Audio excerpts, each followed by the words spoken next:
अजय अपने कमरे में बैठा था जब उसका फोन बजा। स्क्रीन पर बैंक का नंबर चमक रहा था।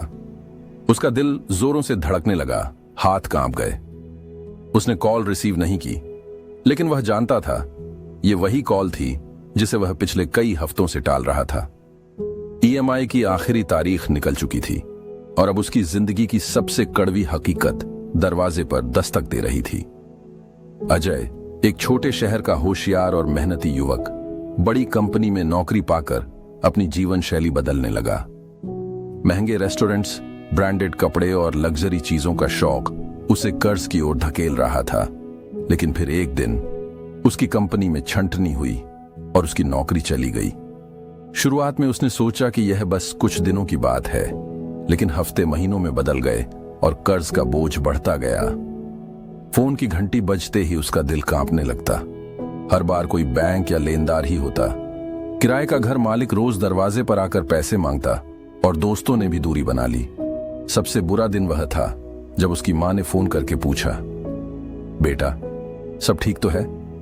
अजय के गले में कुछ अटक गया, लेकिन उसने हंसते हुए जवाब दिया, हाँ मां, सब अच्छा चल रहा है। फोन रखते ही उसकी आंखों से आंसू गिर पड़े। रातों को नींद गायब हो गई और भूख भी महसूस नहीं होती थी। एक दिन जब जेब में सिर्फ 10 रुपए बचे थे, उसने अपनी जिंदगी के सबसे कठिन फैसले लिए। उसने बदलाव की ठानी। वह अनावश्यक खर्चों से बचने लगा। महंगे कॉफी शॉप्स की जगह सड़क किनारे चाय, कैब के बजाय पैदल चलना। अपने कर्ज को चुकाने के लिए उसने एक वित्तीय सलाहकार से मदद ली और छोटे कर्ज पहले चुकाने की रणनीति अपनाई। कई रातें बिना खाए बितानी पड़ी, लेकिन उसने हार नहीं मानी। उसने एक ऑनलाइन बिजनेस शुरू किया और धीरे धीरे उसकी आर्थिक स्थिति सुधरने लगी।